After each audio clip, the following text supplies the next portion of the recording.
Let me hit you with a question that most people are absolutely terrified to ask themselves. I'm not asking if you are happy, and I'm not asking if you are successful. I am asking you this. Are you the exact same person you were 5 years ago? Because if your answer is yes, that isn't a sign of stability. That is a loud, flashing warning sign. The ancient Stoics had a specific, biting description for the individual who wakes up, mindlessly eats, goes to work, falls asleep, and calls that a life. They didn't call him unfortunate, they called him asleep. And the most terrifying part about being psychologically asleep is that you can dream you are wide awake. You can maintain a mortgage, follow a strict routine, stay in a comfortable relationship, hold down a respectable job, and still be completely, utterly absent from your own existence. Marcus Aurelius was the most powerful human being in the known world. He commanded elite legions, he governed a massive global empire. Yet every single morning before he faced a single Roman citizen, he sat entirely alone in the dark and carved this reminder into his private journal. You could leave life right now. Let that determine what you do, say, and think. He wasn't practicing being morbid. He was being highly surgical. He understood that the man who forgets his own mortality will waste his days as if he has a spare life waiting for him in storage. Today, we are unpacking 5 brutal, unshakable truths. These are not casual lifestyle tips, and they are definitely not productivity hacks. They are the kind of heavy, raw truths that land directly in your chest and refuse to leave. Some of you will fight them. Good. Resistance means they've hit something real. Some of you will claim you already know them, but you will quickly realize that intellectually, knowing a truth is miles away from actually living it. These are the 5 harsh Stoic principles that will not give you cheap motivation. They are designed to completely reconstruct your character. Truth 1, your comfort is executing you slowly, quietly, and with your full permission. Here is something absolutely no one will ever tell you during your annual performance review, at your family dinner table, or inside your doctor's office. The safest version of your life is also the most dangerous one. The ancient Stoics weaponized a psychological discipline called premeditatio malorum, the deliberate premeditation of evils. Every single morning, they would intentionally visualize intense discomfort, sudden poverty, devastating failure, exile, and severe loss. They didn't execute this ritual to become dark pessimists. They did it to render their minds entirely unbreakable. Seneca, despite being one of the wealthiest financial figures in the Roman Empire, would regularly sleep on the cold, hard floor. He would intentionally eat the spoiled, cheap food of a beggar, not as an act of strange self-punishment, but as an aggressive test of his own resilience. He wrote directly to his peer, "Set aside a certain number of days during which you shall be content with the scantiest and cheapest fare, with coarse and rough dress, saying to yourself the while, 'Is this the condition I feared?'" Think deeply about the last time you were genuinely, completely uncomfortable. I am not talking about being mildly inconvenienced or slightly annoyed by the weather. When was the last time you were truly physically or mentally uncomfortable and you deliberately chose it? When a human being completely eliminates voluntary discomfort, their psychological threshold drops drastically. The tiny minor irritations of daily life rapidly expand until they become completely unbearable. A difficult conversation transforms into an impossible obstacle. A demanding week at the office escalates into a full-blown mental health crisis. A casual social rejection becomes definitive evidence that the entire universe is actively plotting against them. You do not build psychological stamina by reading self-help books. You build it the exact same way you build physical muscle, by intentionally applying a heavy load. The Stoics called this ascesis, voluntary hardship and disciplined practice. It is not self-flagellation, it is deliberate self-architecture. Your current comfort zone is not protecting your quality of life, it is actively shrinking it. Every single time you avoid a tough conversation, that conversation becomes twice as difficult. Every time you skip a disciplined habit, the next skip becomes dangerously cheaper. Every time you opt for the easy path, the hard path grows miles longer. Epictetus began his life in literal chains as a slave. He had a brutal master who once began twisting his leg purely to display physical dominance. Epictetus simply looked up with absolute calmness and stated, "You are going to break it." When the bone audibly snapped, he looked at his master and said without an ounce of panic, "Did I not tell you?" That wasn't a performance of bravado or toxic ego. That was an individual who had constructed an interior fortress so incredibly solid that physical destruction could not even scratch his core. You will likely never face the extreme physical trials of Epictetus, but the Stoics are asking you a foundational question. If you were tested, would you hold your ground? The practice of building this strength isn't cinematic or loud. It is quiet and ordinary. It is choosing the freezing cold shower when your body craves the warm one. It is initiating the terrifying conversation this afternoon instead of pushing it to next year. It is forcing yourself to sit in absolute silence with your own thoughts instead of mindlessly reaching for your phone the second you feel bored. Voluntary discomfort is the most practical psychological technology ever engineered. The individual who has trained themselves to be completely okay with hard things is the only individual who is truly free. They are not free from difficulty. They are completely free within it. Truth two, you are not suffering from anxiety about the future. You are completely addicted to trying to control it. The single most critical philosophical boundary the Stoics ever drew, the foundation of their entire worldview, is a simple line. There are things that are entirely within your direct control, and there are things that sit completely outside of it. Epictetus labeled this the dichotomy of control, making it the definitive opening line of his entire philosophical manual, the Enchiridion. Some things are in our control and others not. Just those 8 words. Yet 2,000 years later, modern humanity is still failing to execute them. Instead, we consistently burn roughly 90% of our precious mental currency, obsessing over the 90% of life that we have zero actual power to alter. And then we sit around wondering why we feel perpetually exhausted. Review your past week. How much cognitive energy did you waste worrying about what other people secretly think of you? How many hours did you spend stressing over outcomes you cannot guarantee, futures that haven't materialized, or past decisions that cannot be unmade? Every single second of that mental loop was anxiety wearing a costume. And anxiety in costume is not real concern. It is a desperate illusion of control. You have tricked yourself into believing that if you worry about an issue long enough, hard enough, and thoroughly enough, you can somehow magically prevent it from happening. You can't. Marcus Aurelius governed the largest empire on earth during an era defined by catastrophic plagues, endless border wars, political betrayals, and devastating famines. Yet he wrote repeatedly in total isolation, "You have power over your mind, not outside events. Realize this and you will find strength." He wasn't writing a superficial, motivational quote. He was actively wrestling with his own human instinct to try to micromanage the universe. There is an even deeper, more disturbing layer to this truth. For many of you, anxiety has ceased to be an emotion and has become your core identity. When someone asks how you are doing, your default response is, "I'm just so busy," or "Things are incredibly stressful right now." There is a hidden, twisted comfort in that narrative. You have associated being stressed with being important. You think being anxious means you care deeply, and being completely overwhelmed means you are trying hard. The Stoics explicitly labeled this a vice masquerading as a virtue. Real care has absolutely nothing to do with chronic worry. Real disciplined effort is not the same as chaotic anxiety.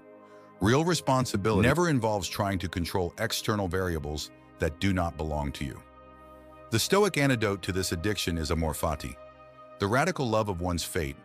It is not a grim, defeated resignation where you just give up. It is an active, powerful embrace of reality as it lands.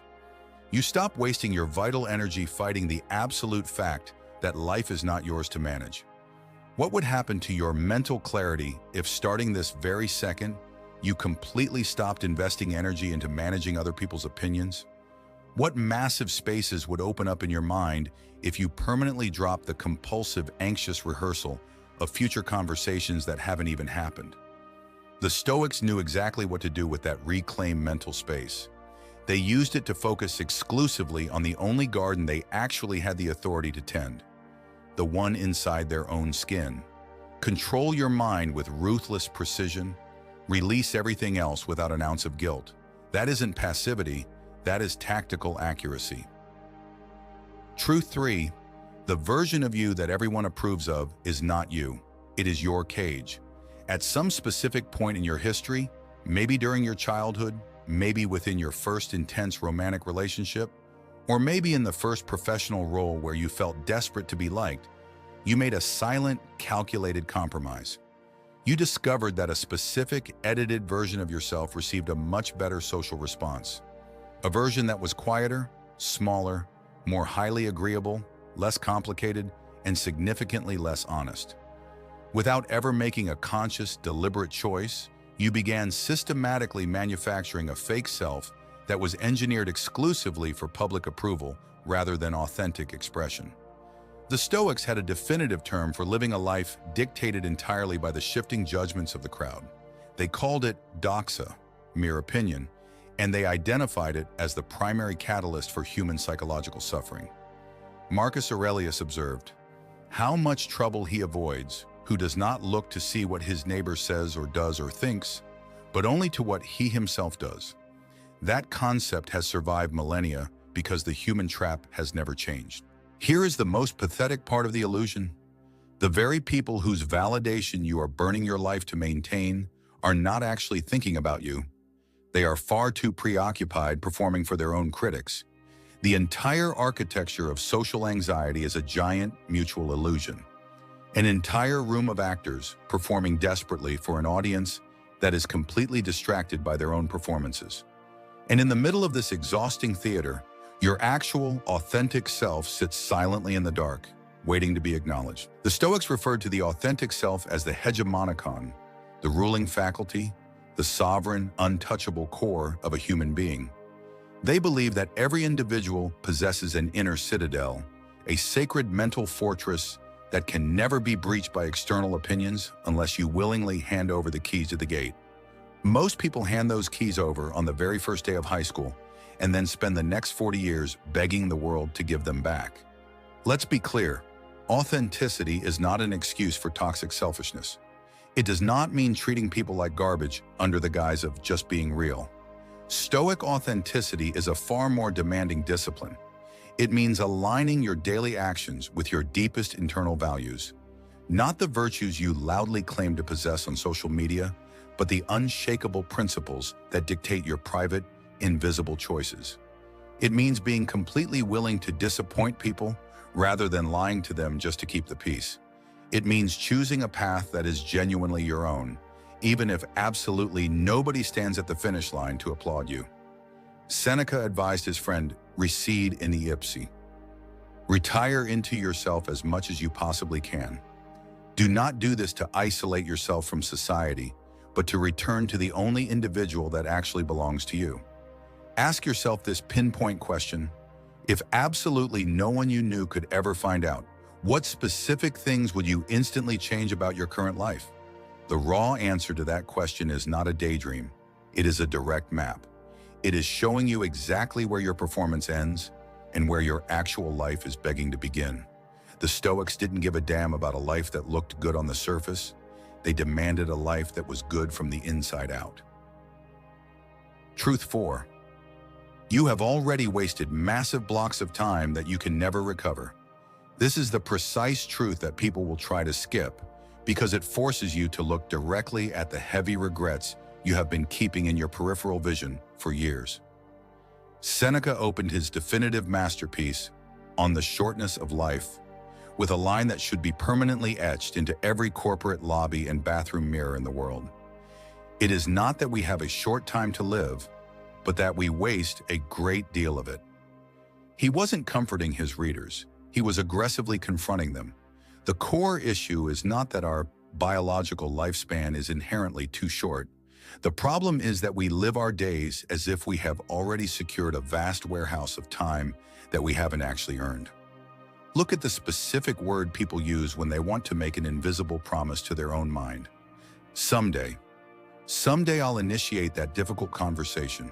Someday I'll start taking radical care of my fading health.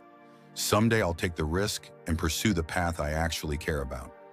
Someday I'll tell the people I love exactly what they mean to me. Let's be real. Someday is not a day on any calendar. It is a calculated lie you tell your own conscience to make passive avoidance feel like patient planning. The Stoic antidote to this delusion is memento mori, the constant, vivid remembrance of your inevitable death. It is an act of radical clarity. The individual who deeply internalizes the fact that they are mortal does not mindlessly squander their Tuesday afternoon. You cannot claw back the prime years you spent performing a script instead of actively living your life. You cannot recover the years you sacrificed to the wrong relationship or career simply because walking away felt too uncomfortable. That time has been spent and the ledger is closed. The Stoics would look at that loss and say, good. Let the grief of that wasted time become the highest grade fuel you possess. Marcus Aurelius wrote, confine yourself to the present. Do not do this to ignore the past, but because the immediate now is the literal only space where an action can be executed. The Stoic relationship with time is defined by mathematical precision. It requires you to ask yourself every single morning, is this exact activity how I want to exchange this specific day of my life? Because lives are constructed out of individual days, not abstract decades. Seneca hammered this point home. Time alone is ours. Your public reputation belongs to other people's perceptions. Your material property can be stripped away by sudden economic circumstances. Even your relationships are not entirely within your singular authority. But the way you choose to allocate your immediate hours is the one thing that is completely, non-negotiably yours. The question is not whether you have wasted time in your past. The question is whether you are going to allow that regret to trick you into wasting the thin slice of time you have left. Truth 5. Virtue is not a future reward for a good life. It is the exact tool by which a good life is constructed, one action at a time. Our modern culture has completely inverted the relationship between human character and external outcomes. We have swallowed the lie that if we just achieve enough external success, accumulate enough wealth, and secure enough physical comfort, we will eventually have the luxury of becoming good people. We tell ourselves, I will be deeply generous once I have more than enough money to give away. I will practice patience once my life stops being so demanding. I will be entirely honest once the stakes are lower. I will choose discipline once my external conditions improve. The Stoics identified this exact mindset as the ultimate psychological error of human existence. They pointed everything toward one singular state of being, eudaimonia. This word is often poorly translated as happiness, but it has absolutely nothing to do with a fleeting emotion. Eudaimonia is a structural condition, the state of a human being who is actively functioning at the absolute peak of their highest rational nature. And the Stoics were crystal clear on the roadmap. You do not reach it by acquiring, you reach it exclusively by becoming. The 4 core virtues of Stoic philosophy, wisdom, justice, courage, and temperance, were never meant to be dry academic concepts. They are daily, moment-to-moment practices. Every single time you choose to state the raw truth when a lie would be easier, you are actively practicing courage. Every time you look at another person's flaws with understanding instead of reflexive judgment, you are practicing justice. Every time you ruthlessly control an impulse toward instant gratification or excess, you are practicing temperance. Every time you choose to respond from stillness rather than reacting from raw emotion, you are practicing wisdom. Marcus Aurelius didn't write his private thoughts because he had effortlessly mastered virtue. He wrote them because he was locked in a brutal, daily war to maintain it, and he desperately required reminders to keep fighting. The most vital concept in the entire Stoic framework is practice. Virtue is not a static destination where you arrive, unpack your bags, and retire. It is a vector, a direction you must continuously choose to face with every single decision you make. There is no finish line. There is no level of financial success, social status, or public fame that graduates you from the daily discipline of being a decent human being. The Stoics would look at our modern obsession with self-optimization and diagnose it as completely correct in its drive, but totally bankrupt in its direction. We obsessively track our daily metrics and completely neglect our character. We optimize our professional productivity and ignore our absolute lack of integrity. We spend years building an impeccable public profile while our internal life completely decays. The Stoics had a definitive label for the individual who accumulates massive external achievements while remaining completely bankrupt on the inside. They knew the exact void that individual eventually confronts in the dark, the realization that none of it is enough, that none of it was ever going to be enough. You can never fill an agonizing interior emptiness with exterior acquisitions. The only thing that can ever stabilize that void is the slow, unglamorous, daily work of becoming the formidable person you are actually capable of being. Virtue is not your paycheck at the end of the line. Virtue is the work itself, and the work is the entire point of your life. The Blueprint 5 Raw Truths. Not 5 easy steps, not a 5-day morning routine to magically fix your life. 5 distinct truths that elite minds have lived and died by across 2,000 years of human history. That absolute comfort is the most lethal form of self-destruction. That total control over the future is a complete illusion, and your freedom lives on the other side of accepting that the version of you engineered for everyone else's approval is a self-inflicted prison. That time does not wait for you, and the only logical response to wasting the past is to fiercely protect the present. That character is not what you receive at the end of a successful life. It is the exact bricks you use to build it, one decision at a time. These principles were never engineered to make you feel good for an hour. The Stoics had zero interest in a philosophy that offered temporary comfort. They demanded a philosophy that forced actual transformation. The world is packed to the brim with cheap distractions that will numb your mind for an hour, a mindless scroll, a drink, a validation notification. But the rare elements that will actually make you a formidable human being will always cost you something. They will demand that you become radically honest, intensely disciplined, and completely willing to stand in the fire of discomfort. They will require you to be seen exactly as you actually are, rather than how you wish to appear to the crowd. The ancient Stoics were not flawless, robotic gods. Seneca accumulated immense wealth while constantly analyzing its spiritual dangers. Marcus Aurelius battled intense internal anger while writing about the absolute necessity of patience. Epictetus had to actively preach internal freedom while his body was legally owned by another man. They were not perfect masters. They were dedicated practitioners. It is their continuous daily practice, not their perfection, that makes them worth listening to. The Stoic path is a way of moving through a chaotic world slowly, deliberately, and with your eyes wide open. Know exactly what is yours to control and drop everything else without looking back. Choose voluntary discomfort when it tempers your character. Rip down the public performance before it consumes your actual life. Spend your hours as if you actually understand their non-negotiable value. Build your inner citadel as if you realize it is the only asset that will matter when your clock stops ticking. Marcus Aurelius left one final command to his own soul in the middle of a frontier winter. Waste no more time arguing about what a good man should be. Be one. Not tomorrow morning. Not when your circumstances magically clear up. Not when you finally feel ready. The Stoics are not demanding you be flawless. They are commanding you to begin.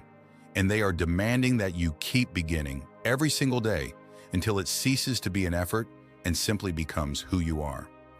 If this message cracked through your defenses and told you the exact brutal truth your character was waiting to hear, leave one solitary word in the comments below. Unbreakable. No long-winded explanations, no essays, just that single word. And if you haven't subscribed to this channel yet, execute it right now. Do it for the version of you that refuses to stay small. The work ahead will not permit you to remain the same. Walk steady. Build your fortress in absolute silence. Let the work speak for itself.